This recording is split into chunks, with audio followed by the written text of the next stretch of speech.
Inkosi yasezulwini lenguKristu Jesu.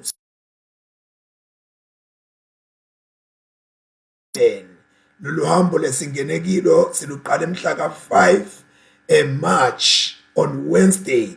Siyaluqala ngalesithathu lwemlotha. La khona sikhumbula khona ukuthi siluthule futhi eluthulweni siyawubiyela khona. Besibeke siphambano lapha emabundini ethu la khona sishise emasundu eminyaka lophelile lesawasebenzisa na Jesu atongena eJerusalem aphakanyiswa bambonga bakhomba the victorious entry or the triumphant entry of Christ into Jerusalem. Lamasundu beka inkomba anetinto letithite ngalinye lana ufuna ngikhulume ngawo ukuthi na ubuya empini uyinkosi ubuya kuyonqoba wawungena kanjani ngalamasundu. So Jesu wangena abuya kuyonqoba ehlane angena eJerusalem. So tona leti inkomba tekunqoba tabuya tasethi hlala lapha ya tahlala lapha tathatha tashiswa taba ngumlotha.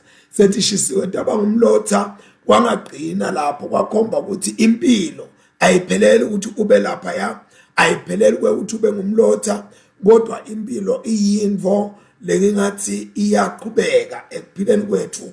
Impilo iphethe i-continuation. Uma ngabe siphila emhlabeni siphila sathi ukuthi we are more than conquerors.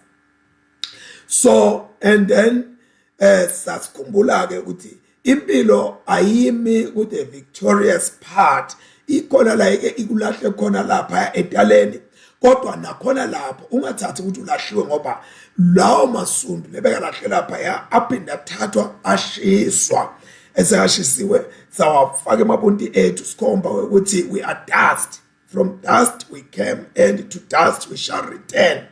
So it also reminded us the importance of repentance, remorse, and seeking ourselves. Where are we really in the cause of things?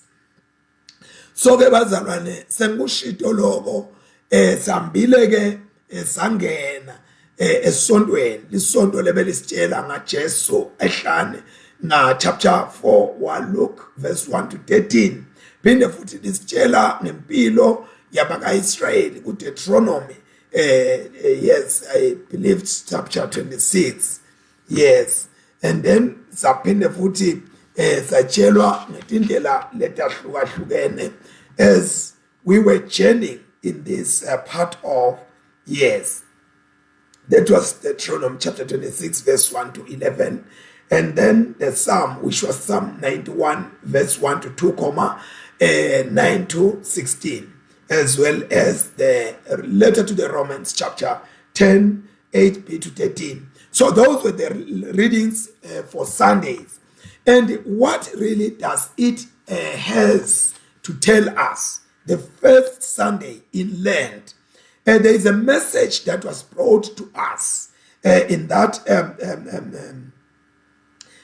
first Sunday in Lent that makes us in this week also to focus our attention on the expected response of the people of the covenant that God established with them, and on the temptation of our Lord in the wilderness.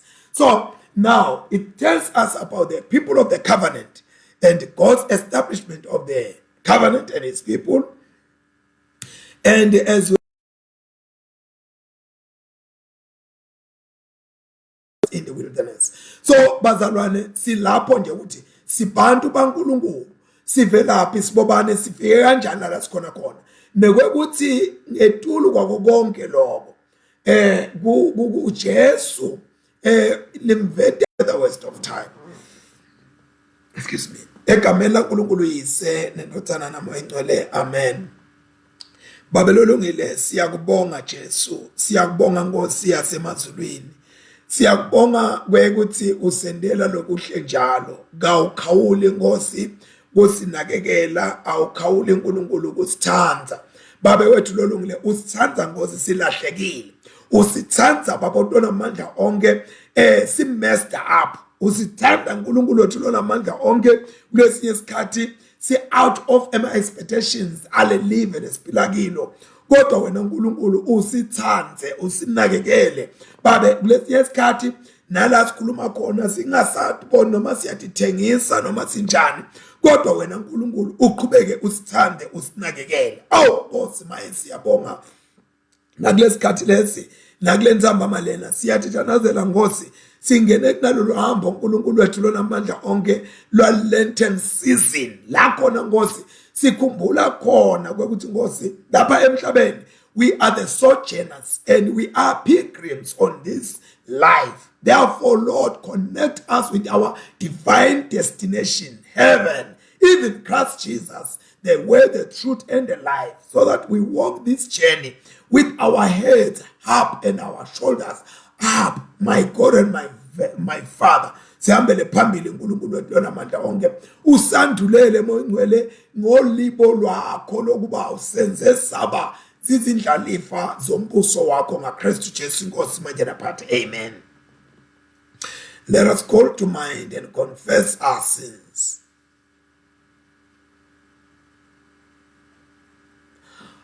Almighty God, our Heavenly Father, in penitence we confess that we have sinned against you through our own fault, in thought, word, and deed, and in what we have left undone. For the sake of your Son, Christ our Lord, forgive us all that is past and grant that we may serve you in newness of life to the glory of your name. Almighty God, have mercy on us, pardon our sins, and keep us in eternal life through Jesus Christ our Lord. Amen. At this juncture, bazalwane, ngizocela ukubana singene etifundweni letimiselwe lelilanga lalamhlanje. Singene etifundweni letimiselwe lelilanga lalamhlanje. We will start with the Psalms, of course. Psalm 22, beginning with verse 1. Emahubo 22. Emahubo 22. Sikala ngelivesi leqala. Emahubo 22 sikala ngelivesi leqala. Nkulunkulu wami ungishiyeleni ida ukhwesheleni emavini ekukhala kwami. Awu Nkulunkulu wami, emini ngiyakhala kodwa awungiphenduli, nasebusuku ngikhale ngingaphumuli. Wena ungcwele, indumiso ema-Israyeli sihlalo sakho sebukhosi. Bokhokho bethembela kuwe, bakwethemba wabakhulula. Bakhala kuwe wabasindisa, bakwethemba abazange bajabhiswe. Kepha mina angisesiye muntu walutho, sengaba ngumbunji, ngisethuko sebantu nenhlekisa esiveni. Bonke labangibonako bayangiphukuda, bathubule imilomo, bancife, banikine netinhloko bathi, phela lowo wethembele kuSimakade akamkhulule yena, akamkhulule yena ke lo Simakade wakhe. Amphephise ngoba phela usime ngaye. Empeleni nguwe lo wangikhipha eziswini samake. Wangenta ngethembela kuwe kusukela ngisamunya. Ngethulwa kuwe kwasekudalweni kwami. Waba nguNkulunkulu wami kusukela eziswini samake. Ungakhweshi kimi ngoba inhlupheko iseduze nami, kude nalo ngangisida. Ditsale tinyenti tingidungelethile, tinkunzi letinemandla taseBhashani yangivimbetela, tingikhamisele imilomo yato njengemabhubesi laphodla adladlabule. Ngiqinisile, ngichitheke njengemanti, emalunga ami onke ayehlulukile, inhliziyo yami iguqeke yaba ngumthwebeba, yancibilika ngekhathi kwami. Amandla ami ome njengeluthengelo, lolimi lwami lunamathelelwa ngeni. Wena ungilalisa phansi ethubeni lekufa. Yebo-ke tintsha dingahaqile nzawo tonke, nesiqumbi salababi singidungeledile, singibhoboze tandla netinyawo. Sengonze ngingibambo tiyabalwa, bayangikolotela bangiheletele. Behlukaniselana ngetimpahla tami, bendelana inkatho ngengubo yami. Kodwa wena simakathe, ungabi khashane nami. Awu mandla ami, ngiphuthume ungiside. Sindisa umphefumulo wami enkembeni, nekuphila kwami lokuligugu ukwephula emlonyeni wetintsha. Ngephule emlonyeni welibhubesi, ungisindise timpondweni tetinyathi. Ngiyawulimemetela bomnakethu libito lakho, ngikudumise emkhathini welibandla ngithi, nine lenesaba simakathe emthumiseni, nani nonke emadvodzana aJakobe emtuseni, nonke ninendalo ya Israyeli mhlonipheni, ngobe akathelelanga akanengwanga inhlupheko yalohluphekako, akabufihlanga buso bakhe, balaliselwe bayawundumisa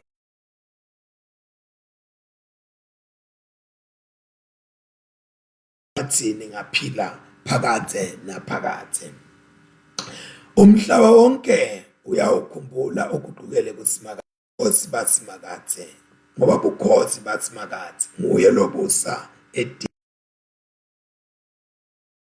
bonke labaqebile emhlabeni bayawudla bakhothame embi kwakhe. Bonke labayawuya phansi eluthulweni bayawuguqa embi kwakhe, bakhothame bakhonte.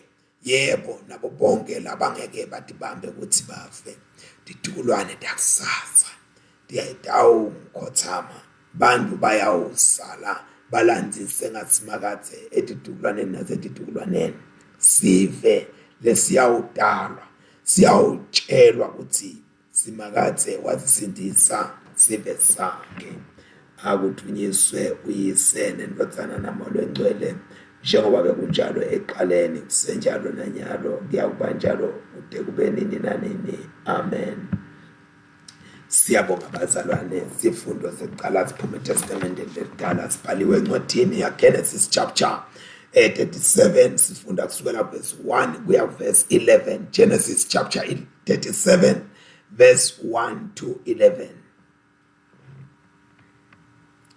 Jakobe waqhubeka wahlala eKhenani, live lapho bekuhlala khona uyise. Lona ke ngumlando wesitukulwane saJakobe. Josefa labe neminyaka leli-17 abelusadimvu netimbuti kanye nabomnakabo, bekudalwa nguBhila naZiva, bafati beyise. Josefa abeletha umbiko kuyise ngaloko lokubi lababekwenda. Israyeli abethanda kakhulu Josefa kunawo onke emadvodzana akhe. Sizathu kwakukuthi wamdala asamdzala kakhulu, ngakho-ke wamthungela ingubo lenze leyayinemikhono lemitse kanti futhi ihlotshisiwe.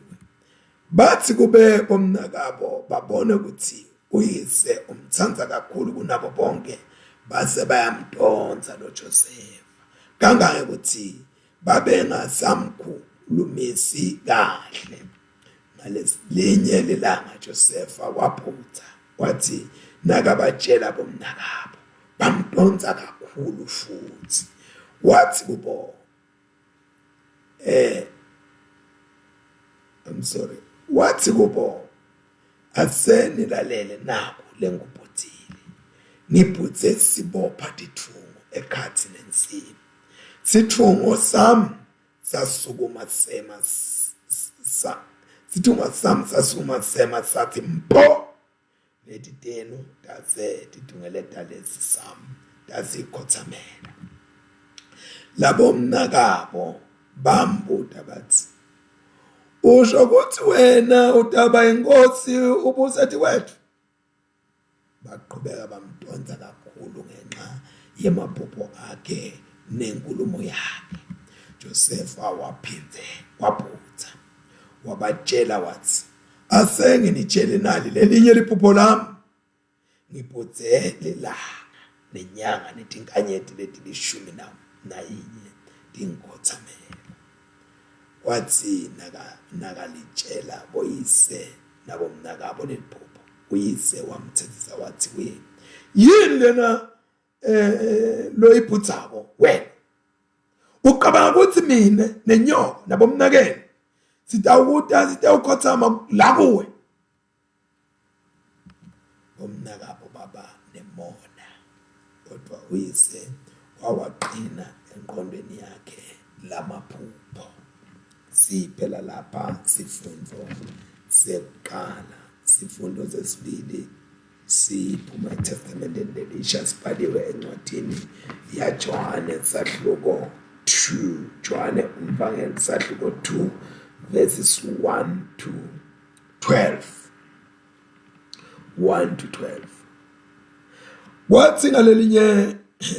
Kwathi ngelilanga lesithathu kwaba nemshado eKhane laseGalile.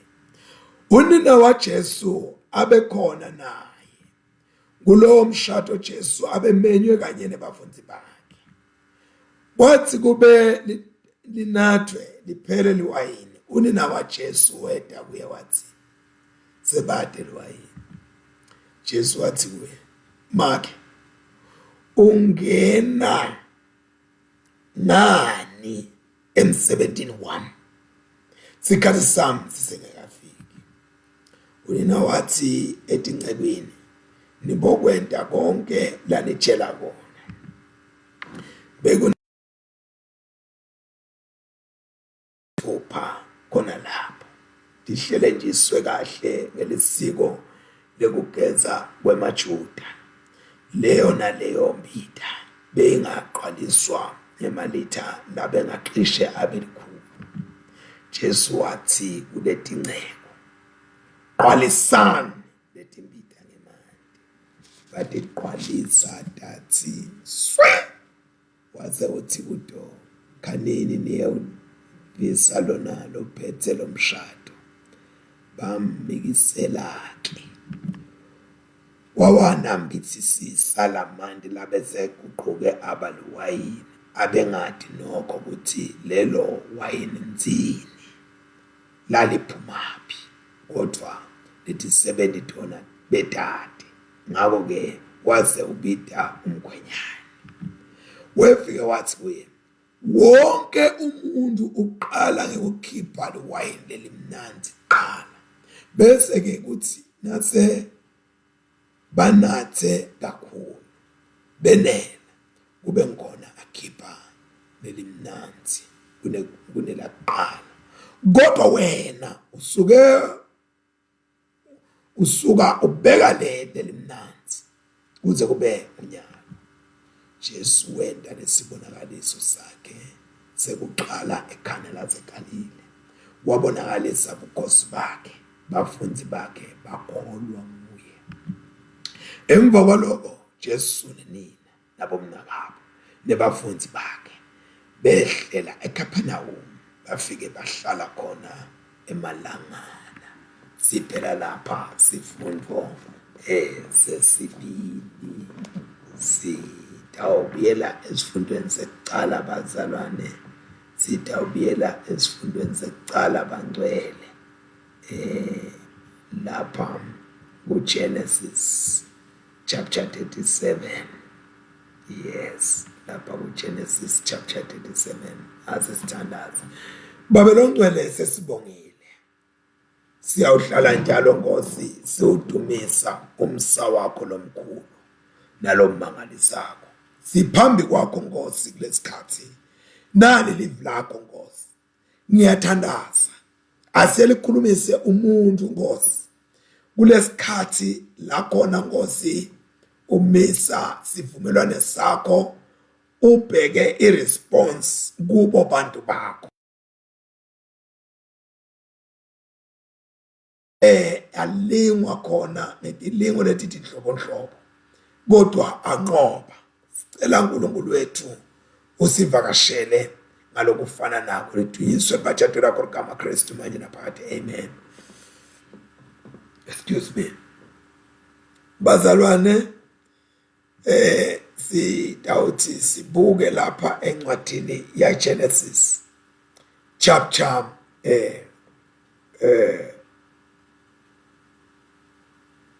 chapter 37 sura verse 1 kumbe lesahluko sonke saka 37 sisitshela ngokuthengiswa kwaJosefa ayoba sigcili lapha ya eveni lase Gibhithe. Kodwa ke singakafiki lapho ekuthengisweni kwakhe nokuthi ayoba sigcila eveni lase Gibhithe sitake sibuke ngemvanyana la khona sibona impilo ya Joseph, sibona inkinga temndeni, Joseph's life and family problems. Joseph's life and family problems. Unempilo Jacobe la iphila, Joseph la iphilako. Kodwa lempilo uyiphila la khathi etinkingeni la hlangabetana nato ekhaya. Lokunye ke lesibonako Josefa uba umuntu wemaphupho. Mafunda verse 1 kuya ku verse 4. Liphupho lakhe noma emaphupho akhe Josefa. Sesiphinde sibona neluthando lwa Jacobe kuJosefa. Jacobe wamthanda, he favored him, wamkhetha waba umuntu wenhlito yakhe lo Joseph. Lana ke sitawuqala bazalwane ngekuwa ukuthi noma kungaba kuhle ukuthi sike sibuke sithi a throwback a little bit. Sibone la khona tindzaba teliBhayibheli letingeke tize tingathiteke ukuthi takheka kanjani. Nekokuthi bantu baphila kanjani eBhayibhelini. Ngeke sijule kodwa nje funa sendlule kube ngumgwaqo lesitawu khona khamba kuwo. Sidabuka nje abantu abang6 kafishane. Kulabantu abang6 siqala kubuka Enoch. Enoch ngumuntu lo wahamba ngekukholwa. He walk. That was the walk of faith. Uhamba ngekukholwa. Enoch masikhuluma ngaye sikhuluma ngemuntu wekuhamba ngekukholwa. Sibona Noah ngumuntu lo beketela ngekukholwa, perseverance of faith. When we talk of Noah, we talk of faith perseverance. Ekholweni siyabeketela. Kukholwa kupita perseverance. When we are Christian, we are called to perseverance. Wow.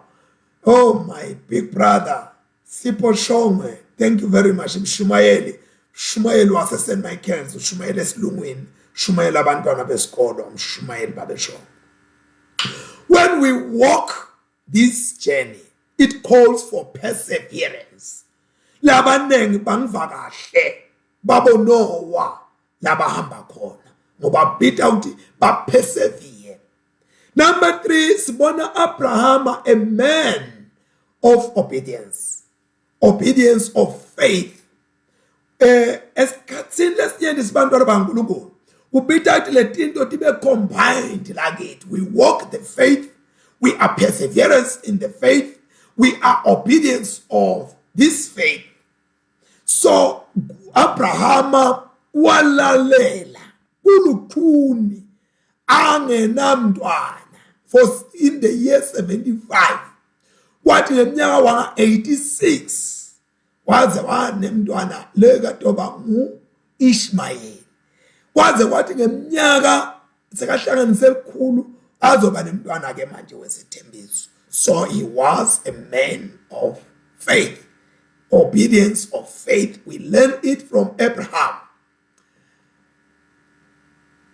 Oh, mabuya khulu. Wow, praise be to God. Kupita kwekuthi kukholwa kwethu sitithobe silalele sente kube kukhona la kwambita khona ukuthi akhuphuke na Isaka indaba athi uNkulunkulu kodwa utomnikela. That was the obedience of faith. Sibuya na Isaac sibona the power of faith empilweni yakhe. Power of faith ku Isaac. Kwangeselula ke nakhona kwadzingeke mandla kulolu hambo lolo. Uyabona Mosi naye lo mndeni wakho abayixanga nje ku Rebecca kwentekani. I'm sorry. Yes, ku Rebecca. Kwaba nethino. Then kwakubita ukuthi kube nemandla ukukholwa uvede emandla akho. Sibuya ngaJakobe. Jacob was a man of discipline of faith. That is what we find in the life of Jacob. Discipline of faith. Faith in a discipline. Ibida tisibene discipline. Kune walk, kune perseverance, kune obedience, kune power, sekune discipline. Ukholwa funa kube ne discipline. Kube nekukhuta. Kube nekuhlela.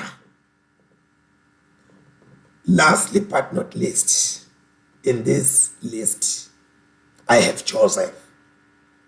Joseph shows the triumph, the victory of faith. Triumph of faith. La khona kukholwa kunqoba khona. Masibuka Josepha sibona umuntu wekukholwa lokuhambisana nekunqoba. Kunqoba. Lokho ebazalwane lengushoko lokho. Kungithatha kungimikise ngqo. La khona ngawuthi Joseph bengumuntu lebekude ema complaints and compromise empilweni yakhe. No complaints, or he never complained. He never compromised with his life. Now, kusho kuthini kusiletha ngqo ekuthenini Joseph wazondwa wathandwa. Kunebantu labakuzondako, kunebantu labakuthandzako. Kwendeka kuJoseph lo. Joseph wakhethwa, he was favored and abused. Akusho ukuthi when you are favored, no people will abuse you. Or when you are abused, no people will favor you. Joseph was tempted walingwa. Wakubega wathemba. He was tempted and he trusted. Joseph waphakanyiswa, he was exalted, wabasetulu. Phakanyiswa nguyise. Phakanyiswa kuFaro. Kodwa he was abased. Wabaphansi, kokubaphansi. Wendlula baphansi. So now, excuse me, kule minyaka yakhe Joseph ale 110. Suicide focus buso bakhe kuNkulunkulu. Kule minyaka le 110 asimboni Joseph anqamula, akuzange kwaqinisa inhliziyo yakhe kwabhedisa icharacter noma impawu tempilo yakhe. Joseph waba umuntu lebekaphumelela. He was he prospered. He had prosperity empilweni yakhe, but he didn't let prosperity to ruin his life. Labanengi bantu nabaphumelela babasethi hlalweni emagunyeni ubabona baqala bavumela ukuthi lokho uyilimade impilo yakhe yabo. Kodwa nakuJoseph it wasn't so. Joseph impilo yakhe angesese beyifanana nqamashi nempilo yakhe lebekayiphila in the public. Lokho ukuthi impilo yakhe yangale la ngabona umuntu khona beyifanana nalela bekayiphila la bekabonwa bantu bonke khona. So ngalokho ngalokho take nalokho ngatolikeleki, Joseph was a great man. Joseph was indeed a great man. Lokuhleke kuwo konke lokho ngekuthi sibone sithombe emqondo le sinemandla lesikhombe kuJesu. Joseph was pointing to Jesus. He may not have all the qualities that Jesus had, but nasibuka Joseph funa simbone sitibone timpawu taJesu empilweni ya Joseph. Lokhothi ngamanye amagama bantu mababuka wena abati empilweni yakho. Impilo yakho ayingabashiyi bantu banembuto ngaJesu, kodwa kunaloko ayibashiye abantu banesithombe lesithide ngaJesu. So that was Joseph. Siyabona ukuthi Jakobe bekamthanda kakhulu lo Joseph kunala madodzana akhe lamanye. Lokhu kwenta umndeni waJakobe lebekaNgi-Israel ukuthi ube troubled, ube nebulukhulu, ube netinkinga, ube selusizini nangenxa yokuthi athandze Joseph kakhulu uyise Jakobe. Lana sibona emadodzana anabo make bawo. Siyakhumbula ukuthi kwakuna Leah na mistress, kwakuna Rachel na mistress. Lokho ukuthi these were concubines but legal ones ngalokho semthethweni. So ke siyabona ukuthi lo mndeni lo wawuphila usebenza ndzawonye, uphila ndzawonye, usebenza ndzawonye, kodwa kwakukhona buthi lebebukhona bubusa kulomndeni. Kuba semndenini akusho ukuthi buthi buyawuphela. There was rival. Kwakukhona kulwa ukuphikisana kungabonakaliso linye njani la kulomndeni. Kulomndeni lona kwakune competition lemangalisako bona lomndeni. Wow, wangena principal Mshumayeli babeda ministered. Siyabonga kakhulu mlangeni. Uyabona umndeni lokhethwa uNkulunkulu wanikethwa ligama ukuthi ubusisiwe. God reigns. Legama lithi Israel lisho God rules. Noma ngabe uNkulunkulu uyabusa kulomndeni, kodwa there was rival, there was competition in this family. Angati unjani wakho umndeni, maybe you've got a very perfect family, but lower yourself, it wasn't a perfect family according to the standard of this world. Noma ke kunjalo uthi Jakobe ufushela linyeva ekhathi uqhubeka utsanza Josepha. Ubona lokho lokubonakala ukuthi uyanomndeni lona ukanje uthanda Joseph. Mangithi ngiyaphuta umthandelani Joseph eJakobe? Uthi Jakobe ngimthanda ngoba indvodzana lengiyithole ebudzaleni bami. The son of my old age is the son of my right hand, is the son of my comfort. Ngimthandela lokho. Uyabona ngifuna ngake ndlulile ngisho ukuthi uthandwa ungabokujabulela ukulethela bulukhuni empilweni yakho. uma ngabe uthanda kukhona labakudonsa, uma ngabe udonsa kukhona labakuthandayo. So ngithi Joseph, though he was a prospering person, but he remains abased. He never allowed prosperity to ruin his life. So uma bawuyathandwa shona phansi, yathi uthi ukhona labangathandwa ngilona lokuthandzako, yathi uthi ukhona labakudondzako ngenxa yalona lokuthandzako wena.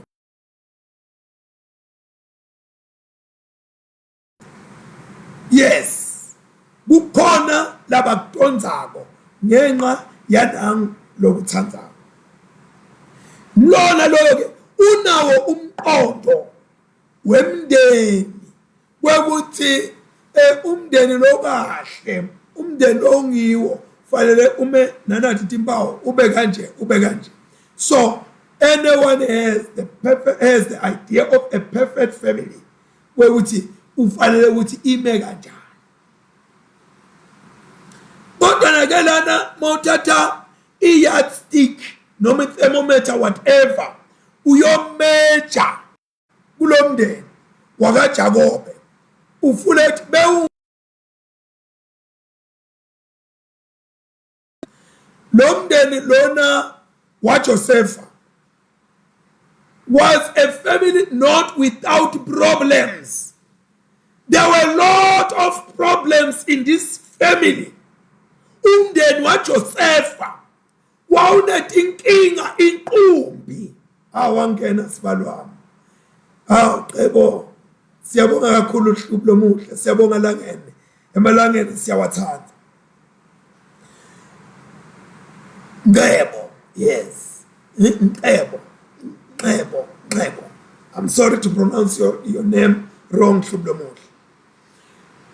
Umndeni waJosepha wawunetinkinga letinengi. Angathi unjani wakho umndeni. Umndeni waJosepha wawunetinkinga letinengi. Sinetinkinga lesihlangabetana nato emindenini. Labanye bagcine babalekele letinkinga letikhona lapha emindenini. Labanye bagcine bahamba tinyanga ngenxa yetinkinga letilapha emndenini. Kunengi lokwentekako ngenxa yetinkinga. Josepha njengemfana lomncane, uyise wakhe Jakobe wafika la aphamba khona mkhulu wakhe Isaac. Isaac bewungumkhulu waJosepha, uyise waJakobe. Umphamba njani? Kwakufanele ukuthi lifa uyabona ngebutubulo kwafanele ukuthi into tiye lapha ya kulomfolo na kuthiwa nguEsau. Athathe Esau abuse aphathe into teyise njani. Masifunda encwadini Genesis chapter 23 verse 25. Ay sengilahlekile bazalwane. Sengilahlekile benti ngifuna na verse lami.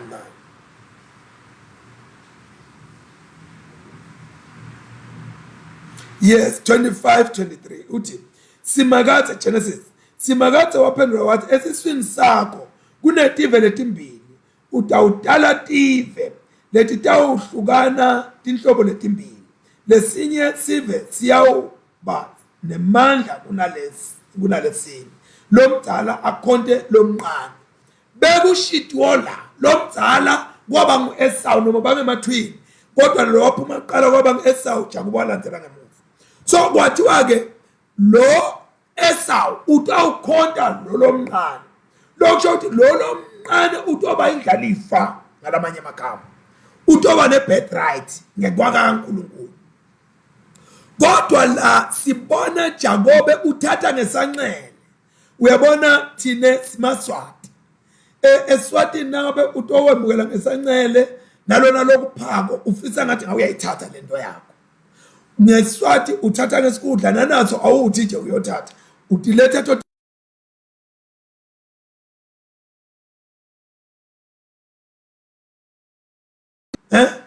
noma ngabe siyokwemukela thiba asemukele kanje. So excuse me, wathatha ngesanqele Jacob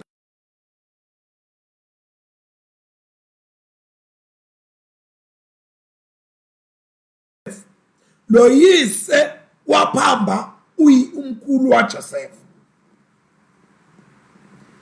wathatha lifa lebelele mnakabo. Number 2, sibona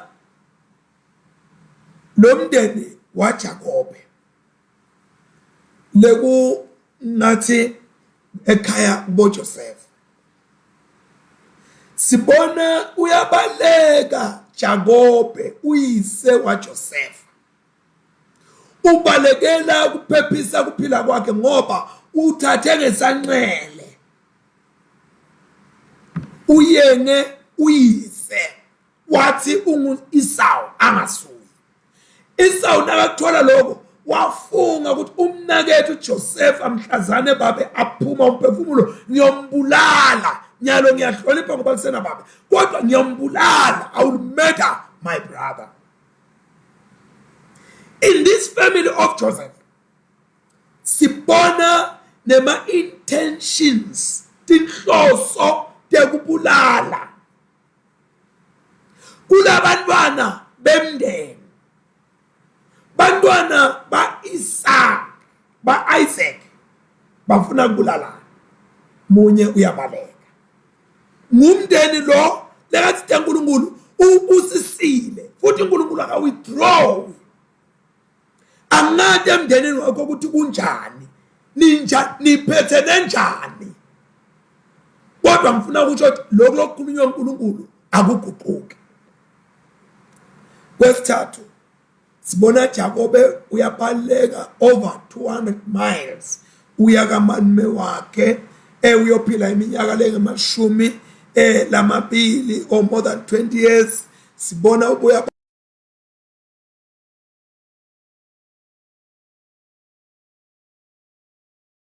ezokhulile kakhulu. Unina lo asiwekwa ama record ukuthi bake baphinde bahlangana naJoseph naJacob. Usho ukuthini ke lo?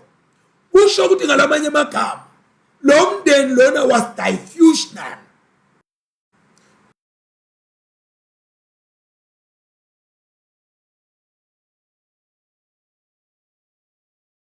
Ukhethile waba ngumndeni wesivumelwano sakhe, wona lo nalo nje.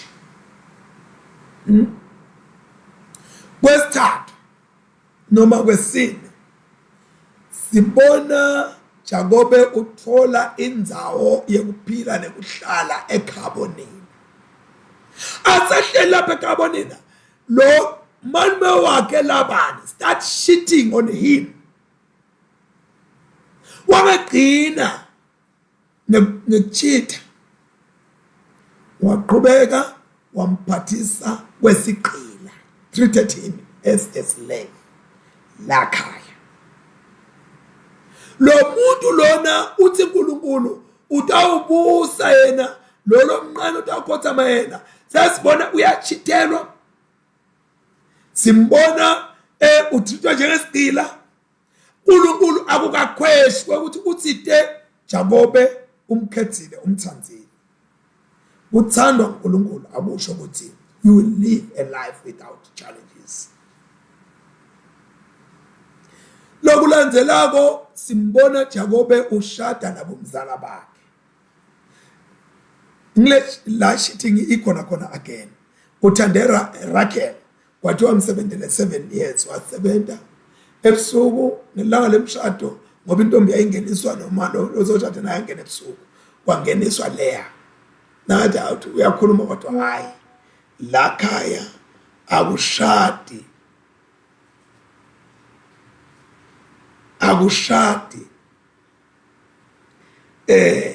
lo mncane angakashadi lomthana, sebenza another 7 years.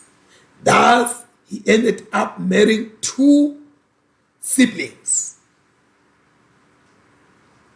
And then wasekuba nama concubines lebeka semthethweni lesiwabethe ukuthi they were legally mistresses labathola lapho. Kuyendlula lapho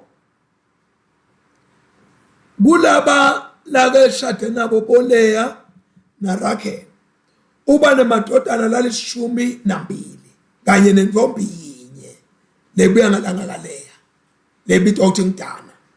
Dana ke wareshwa waphinde wabulawa lapha yana kuGenesis chapter 34. Mawufuna ukuyiva lendzaba ungayifunda khona. Uyabo ngila kubuya khona Joseph kuneRape kureshwa siswakhe wakamakela omkhulu uphinde uyabulawa. Buhlungu lomndeni lo. Lana kulomndeni kwakune constant competition. Kungaqini lapho kuphinde kunekushayisana kulabantwana, conflict among the children. Nalabo ni angati kunjani lapho ekhaya kakho. Donke indoda ihamba kahle bathandana kakhulu bantwana, akukho conflict kubantwana, akukho kushayisana kulabathethe isithembu noma kushayisana kwendoda nemfati. Yayikhona le nto la. And this was a family chosen by God. Ungaqabange ukuthi wakho sokhethwe nguSathane washada kabi, washada nemfati lo kabi noma nendoda le kabi ngoba niyashayisana anibonisana ngaliso linye. Kukhona la lana sibona ukuthi this was one big family but very messed up family.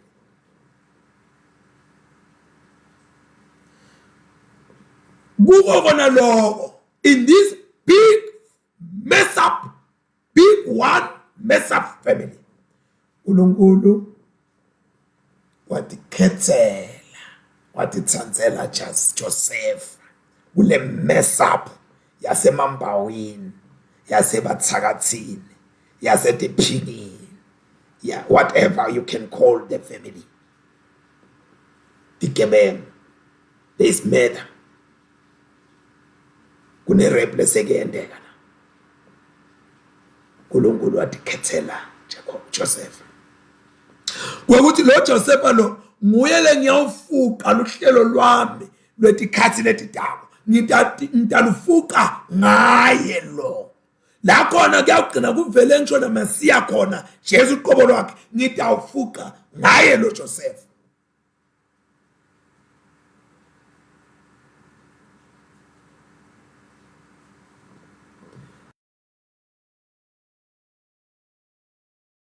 Ukuthi na Jesu luqobo lwakhe amJesu unato letimpawu dangalaka Joseph we Old Testament.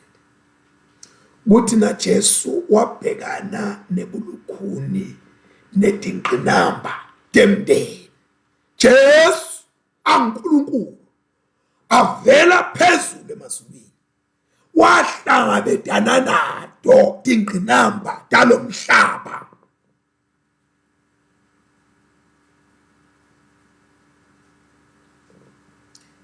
Uyabona ke sifunda ukuthi lapha kwakunento lengakabhekeki. Lekwaba very strange ngalaka boJesu noma kuJesu. Kwekuthi mama wakhe ayokhulelwa qala ngakashadi. Uyabona nje emangweni kwaba matima. Angikhulumi mina ngithi thina namuhla lokusesati sekuyi replay kithi. Nakuvela nje ukuthi qhamu kwaba matima. Kuthi kodwa kwentekane emhlabeni. NaMjesu uvela ngendlela lesingathi udaleka kabi. Akukashapa. Umuntu kude bengaqabanga ukuthi Jesu angaba ngumesiya noma ngumsindisi wemhlaba. uNkulunkulu uke attende into dingahambi ngeorder yakho nangekwehlelo lwakho. Siyabona ke lapha ukuthi unina masiyane yayikhona idate ukuthi kuyoshadwa nini emshado. Angathi noma bekufihlwa noma bekunjani, I don't know. Lezi esikhathi kunemishado leyishada sibhudubhudu, akusiwakho, aqali ngawe. Nala kaJesu washadwa sibhudubhudu. Thoba shadi bantu bashade wathi uNkulunkulu abangahlangani abebethi intimacy. Sebashadile kodwa no intimacy.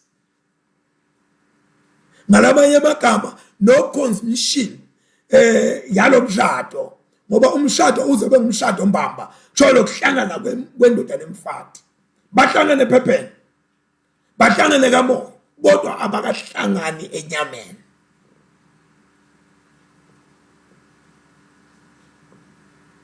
Uyabona lokhu emndenini wababe waJesu ekhabo Joseph in the New Testament. Kude bekumnandi.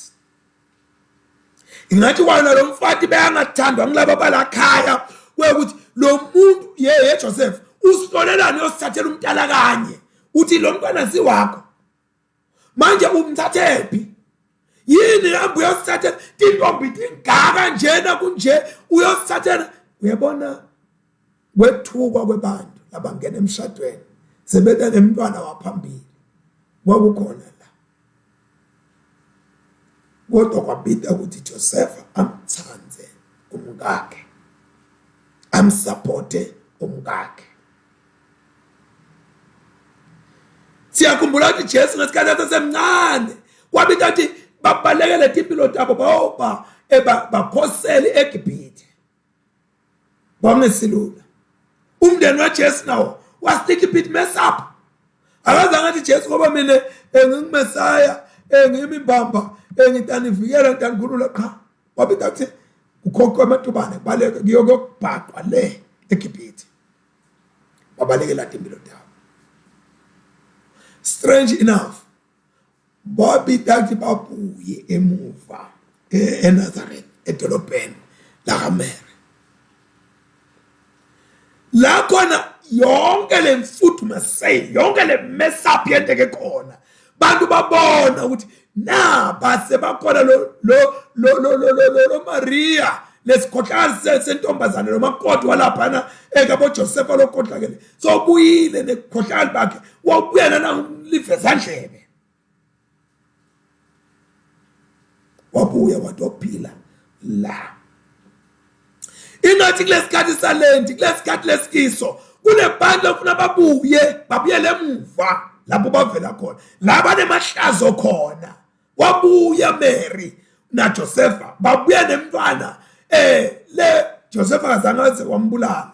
Wathi ngimkhama kusiwami. Babuya naye. Badophila la dolobheni. Akwathiwa indzaba dabo khona. La kwathiwa khona ngepregnancy before marriage. Uthi ukhulelwe lo angakashadi wabuya wadophila la. Pilo lena, it was just messed up. uNkulunkulu uyasebenza ngethi impilo leti messed up emndenini. Sibona Jesu lo ngazange sakakashade. Sibona Jesu lo na 30 years lo ngakashade. Lento lena yayinto le unusual, scandalous nje. Umesiya njani indoda ungitishela njani ungakashadi? Twana lo tholakale kabi. So kuthiwa ungumfundisi akanamfati over 30 years. Uyabona lento yaNkulunkulu iqansula nje abantu labanengi labane logic la nhloko, laba analytic la nhloko, iyabaqansula ukuthi usishumayela njani lo nje bambeke emabala. Angisho mina namuhla, ngisho kulesa sikhathi lesiya vele bekungemukeleki ukuthi angeke sishunyelwe nivezandle busidaleke kabi yini ema-morals akhe awonakele.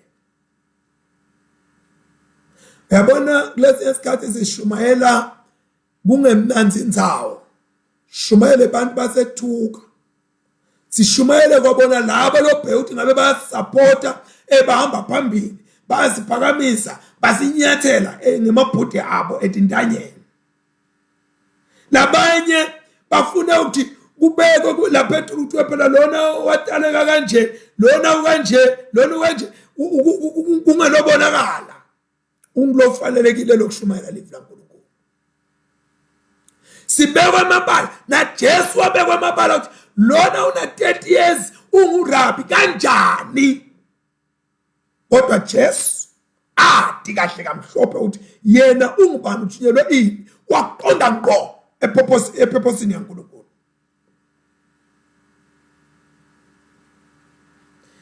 Asathi lutho wekangako ngeyise Joseph ukuthi wagula kwabanjani, but nje asimboni avela lokusho ukuthi wabe sewuyahamba emhlabeni. But lapha sibona makwakhe Jesu lo little bit push, he seems little bit push lapha Jesu. Lithe Jesu anguNkulunkulu, unina uyamphusha ngama agendas akhe lengeke ngifune kwasho. Asiva laphana ku chapter 2 wa John leni mfundile namuhla ukuthi naye Maria bekamenyiwe, siva ukuthi beka khona. Lesiva ukuthi wamenywa Jesu, bamenywa abafundi bakhe, but na Maria beka khona. So khona la sofuna kulawula, tshela uNkulunkulu ukuthi akentene. Ngoba aqabanga ukuthi uNkulunkulu umfana wakhe. Ngeke ngibakhuteke lapha kwekuthi ngiyumfundisi izungu, angisiyo umfana wenzawo la. Ngitela njengesithunywa saNkulunkulu. Lelithi live laNkulunkulu, uNkulunkulu wente ithunywa takhe taba imimoya. Wente inceku takhe taba imibani. Ngikhuluma kumahubo. Hayi mahebero. Labanye ke kuhle kuba nekulibala, bathi nabangibona babone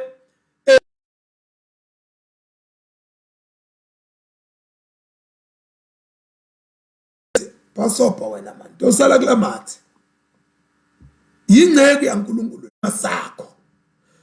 Besike safunda kulokunye ukuthi kwaphambana imibani phambi kwaNkulunkulu, kwaphambana tinqeko. Bona uthi hayi naze kufike umbani la khaya, ngiyatsho ukuthi konke lebekade soloku kubhaqile kuyasha. Kodwa wabona indodana yalamathi yohlala nendodana yakho yalamathi.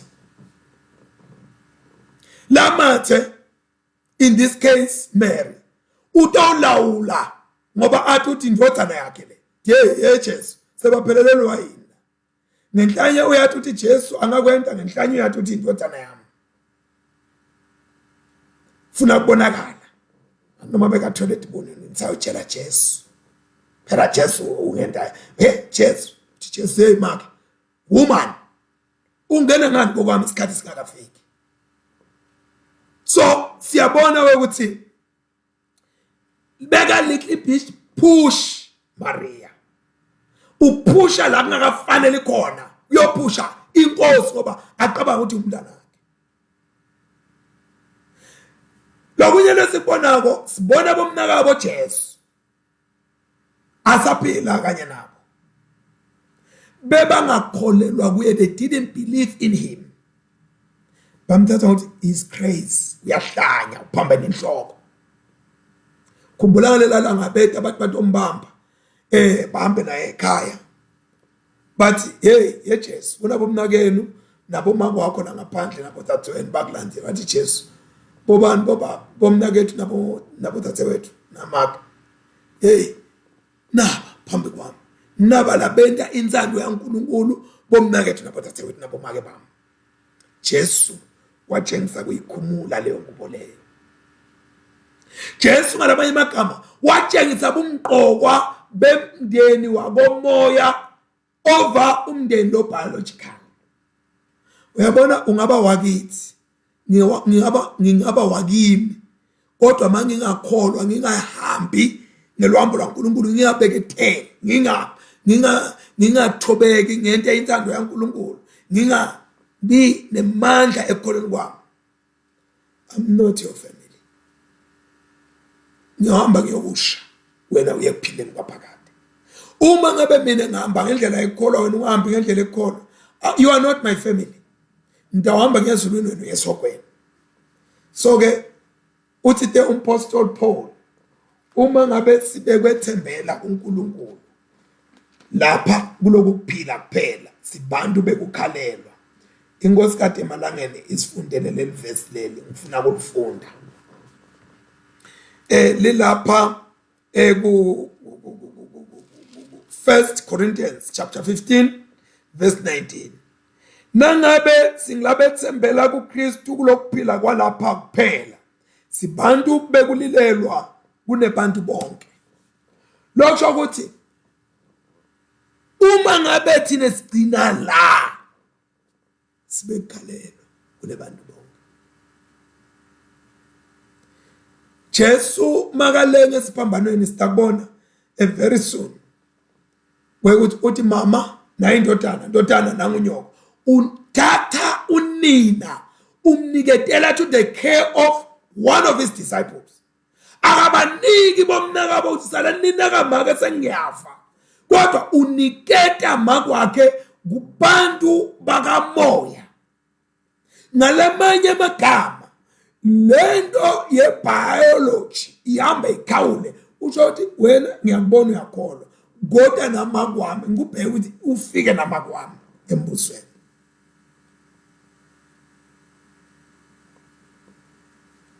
Live la uNkulunkulu kuwo wonke umuntu ekuso sonke simo labhekene naso. Lingelakho live la uNkulunkulu kulesimo longene kuso lakho live la uNkulunkulu. Ingabe ifamily yakho imess up lemuva tingathi zanethe hamba kahle. Kubuye lesifundo lesike sasifunda ku-Ezekiel chapter 18 verse 1 and 2. Kuthi boyise badle magelebise ematinye abantwana asephathini. Noma ngabe thindo letenti wabokhokho lakho lelikhulunywa yakho. Noma ngabe thindo lokutho manje umndeni wakho umess up nyalo, awathi ukuthi uthatha ubhiqenana umndeni wakho is just a mess up lakho lelive. Noma ngabe umndeni wakho utawuhamba ube mess up kwenye lo tisahamba kahle tisaloloma kusese kuhle, kodwa kukhona khona utahamba ushayise khona lakho lelive la uNkulunkulu. uNkulunkulu akakulahli because of the mess up you are in right now. God is never forsaking you. You are never forsaken by God. Number 2, lelifu lo phansi kwalo lingaba mnyama, lingaba lifu njani empilweni yakho, libe lifu libhlungu kangakanani, ngifuna ukukutshela ukuthi uNkulunkulu uphakathi kulelo lifu. uNkulunkulu usebenza through that difficulty. Lobo uNkulunkulu usebenza kubo lakhathi kubo, usebenza uNkulunkulu kulomndeni wakho lo messed up. Ukhona uNkulunkulu kulomndeni lo messed up. Ngifuna ukuthi kuwe musa kuphelelwa ngemandla ngenxa yokuthi umndeni wakho messed up, kumbe ukuphikile, kumbe ukulahlile, kumbe uyakwethuka, kumbe utsini. Don't worry, God is working in and through that messed up family of yours. Mukholwe, methembe uNkulunkulu, and God will see you through. Hallelujah. Utakubona uNkulunkulu so uphumile noma akuphumelelise kulesimo lohlangabezene naso. Sibona Joseph lapha uletha ipoti kuyise. Josepha bekabikela uyise ngayo yonke into beyentiwa bomnakabo lembi nabalemathafeni. Abuya totshela uyise ukuthi bomnakethu bente ukuthi benta ukuthi. Sibona sithombe semntwana kuJoseph. Umntwana upota into njengoba tinjalo, akafabricate kude la kwakhaba umntwana.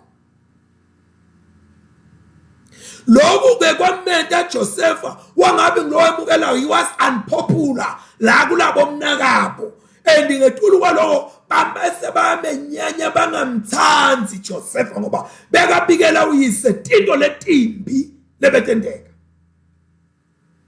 Kungenteka ukuthi wena uzondwa because kunetinto lotipotako, kunetinto lotikhutako, wathi mntwanami noma babe noma mzala noma mzalwane noma my colleague ayihambi lapho endlela. Kanti uthi you are becoming unpopular and you are being disliked. Don't worry, uyakuthanza Jesu. Uyise wase uyifaka step lesiyembili ngathi ukuthi uyamthanda. Uyabona na uthanza umuntu akuqhini la ngekhathi kwakho. Uthi sibalwa msintia lekwala leka manzini ngisaseva khona.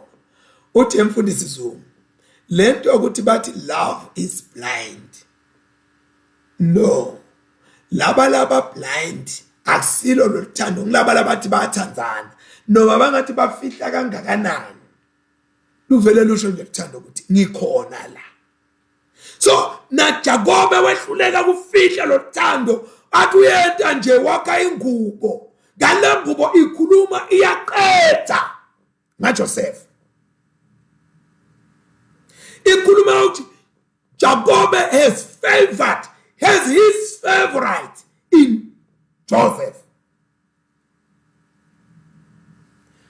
Bomnakabo babona ukuthi babe uyamthanda Joseph. Na Joseph wakubona ukuthi babe uyangithanda. Nothando bazalwane alufihlakali. Sikulesikhathi sa Lenten season where we need to pray for our enemies, for those who persecute us. We have to love and pray for those who persecute us. Ngeke sikufihle lokho. Hlala thenqanqana ebaleni. Kunetento nje letisho ukuthi uyamthanda lo muntu. Noma ngawuyamthethisa kuyabonakala umthethisa nje uyamthanda. Lengubo ke yayiveta nathi tingoni letintathu lentathu bala masiyana. Weqala yayiveta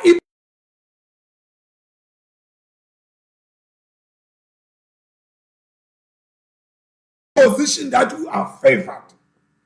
Uyathandwa. Lengubo nakayigqokile yayithi uyathandwa. Number 2, lengubo nakayigqokile yayithi wena uyinkosana, you are a prince in this family. Uyinkosi. Ungelo lebuthubulo lakhaya, ulithubulo. Nakambethele ngubo lahamba khona angakakhulumi uyise. Ukuthi wona ngikutshela bomnakabo liphupho wona noma ngabe wathula kwaqawujinge kukhulume lokunye amandzaba akakhulume Joseph. So tendo actions speak louder than words. Your personal life is a true testimony. Your personal life is the true testimony. Your personal life is the true testimony than the words that you say. Inkambo yako ibufakazi ngempela. Inkambo yako ibufakazi ngempela lo. Inkambo ko ibufakazi ngempela kunama zowa shoyo. So noma ungathula izoqhubeka ikhulume lento. Yakhuluma lento uJoseph. noma ngaJoseph. So this was more of like a drama in the family.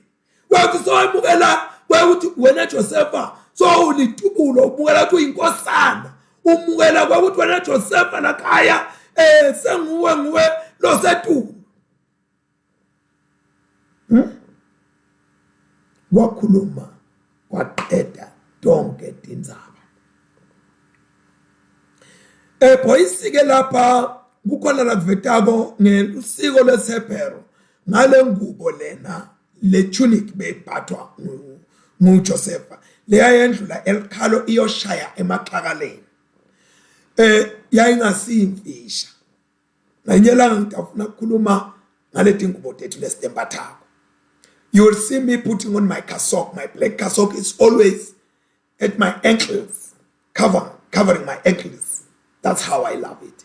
I will talk about it next time, not today.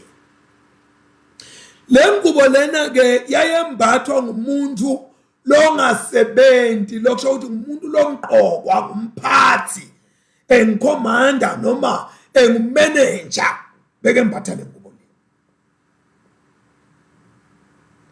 Lengubo lena yayisho umuntu lone privilege nesigaba status emangweni.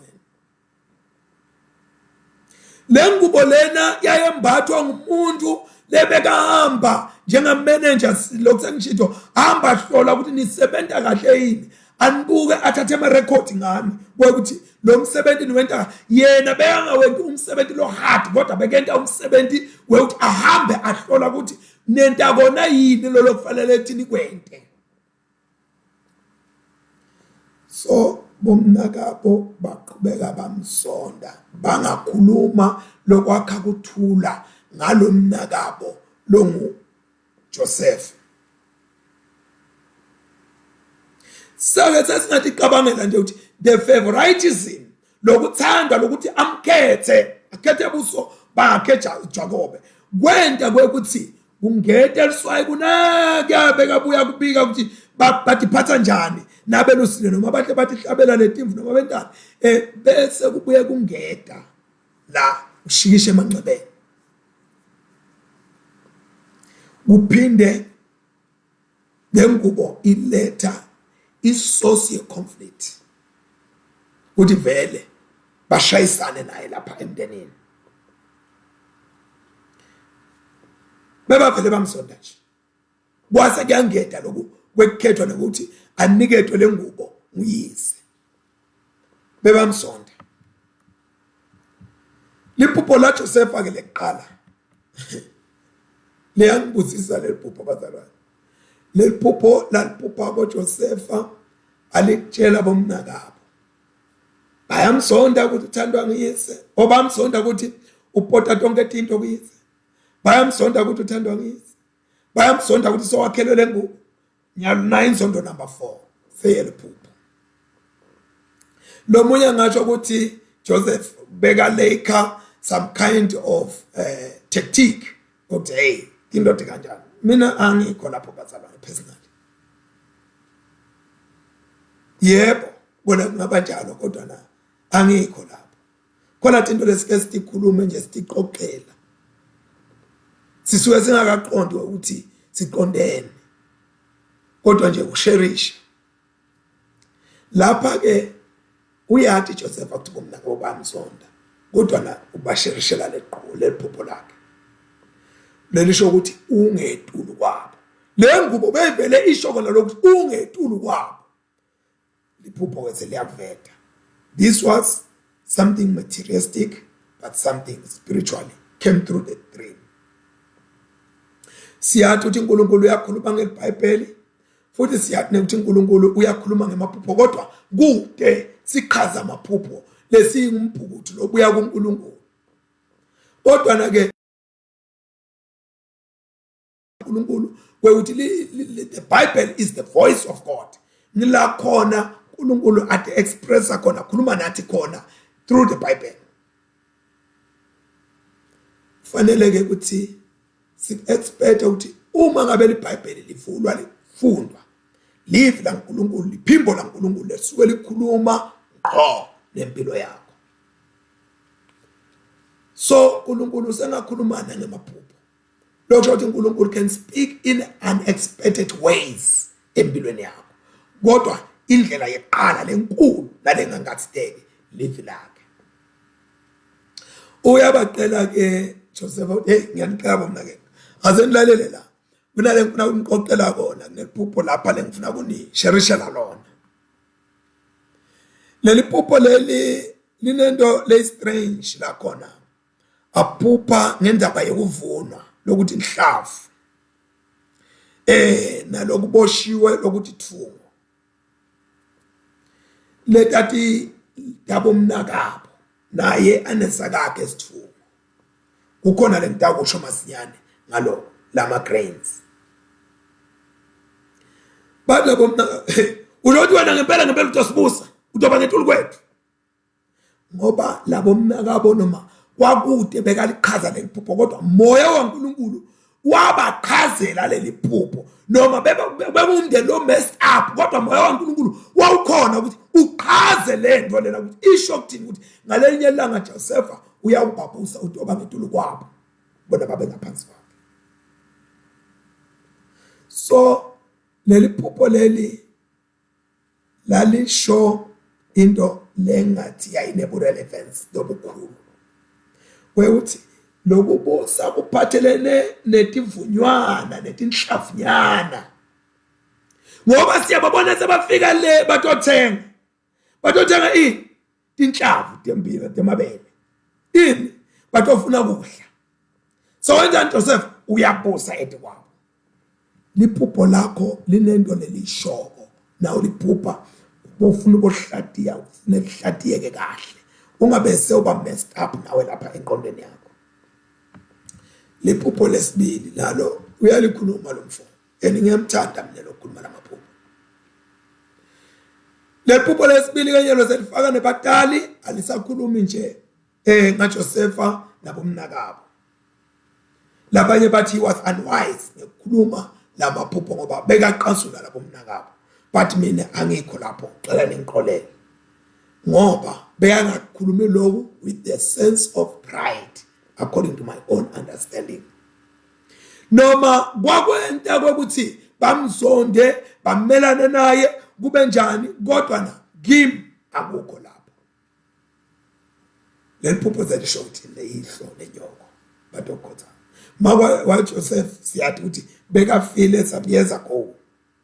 Kimi kuveta ukuthi phela mamkhulu wakho still umama wakho. Your step mom still your mom. Okay? Lana labanye bathi babona pride kulokuthi Josepha akukhulume lokho. Ukuthi I'm favored and I'm blessed. Ngiyaqolisa ngishito ngathi anguboni kanjalo. And lana kuyenteka ukuthi kulesinye isikhathi ukhulume ungadi ukuthi bantu uzokhuluma nje kubo bona bathini ngale. Mina ngingathi noma ngabe sawukhulumile qhubeka wethembe uNkulunkulu, qhubeka wathi ukuthi mina lokho angikukhulumi ngoba ngifuna ukuphakamisa kodwa ngikukhuluma lokho njengoba uNkulunkulu athi angikukhulume.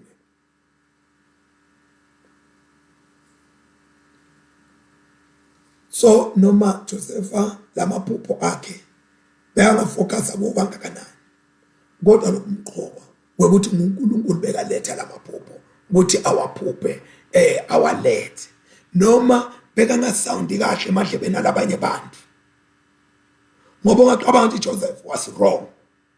I don't know ukuthi bangaki bantu lokukhuluma kubo wena labatetha takho ungati ukukhuluma le nto leyo bona bathi wena une pride.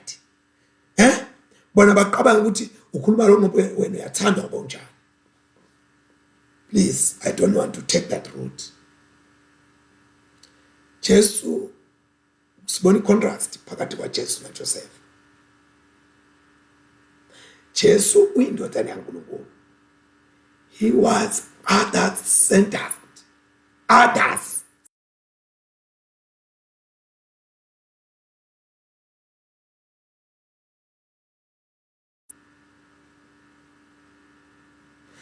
kuyabika ukuthi na ungumzalwane mawungumlandeli waJesu la enhlitweni yakho kuhlale abantu kungahlali wena kungahlali mine lapha kuwe njalo kusibona nje kwahona pride and arrogance. Noma ke labanye abantu bangathi beka wrong ngokuthi abatshele amaphupho akhe, kodwa lokumnandi ukuthi lamaphupho uNkulunkulu wawenda aphumelela aba njengoba uNkulunkulu bekakhuluma naJoseph. Kungenzeka ukuthi wemukele umlayeto lomuhle lobuya kuNkulunkulu. Uthi sowemukele lo umlayeto lomuhle lobuya kuNkulunkulu utshelela abanye abantu kane sowutakhela emanyeva ngaleyo nto ngokwenta njalo noma ukukhuluma kanjani. So Josepha noma kwakunjalo kodwa lengibonako nalengwadiko kude ipride. Kungaba ipride lababuka negatively but give nithi kude ipride kulento Joseph lebekayitshela kumnakabo. Jacobe ke lapha naye uyise wathetha waba offended uthi hawu uzosho ukuthi mina nenyoko nawe nathi sitakothamela wakhohlwa ngalijazi lakhile lalisho kona lokho limbeka position of being favored, position of being a prince, position of a higher status. Wakhohlwa lokho. Uma ngabe ke siqhubeka sibuka lapha le chronology lokulandzeleleka ukuthi kudalwana kanjani la kuyazi Peter kancane. Angifuni ke ngena kuwo ngoba sengishilo ngathi Rachel bese kafile Rachel esikhathini lesendluleni. Nalokho ukuthi kanjani umlando waJakobe ku chapter 37 verse 1 na 2 noma kuyogcina verse 2 bese kuqala umlando waJosepha. Ngicela ukuyekela konke lokho bazalwane. Ngiqhine ngaloko ukuthi inyanga netinkanyeti nelilanga kuyamkhothama. Kuyavela lokho encwadini yeSambulo chapter 12 verse 1. Le Jesu akhuluma ngaletive letilishumi nambili daka Israel ukuthi mhla abuya diyawumkhothamela.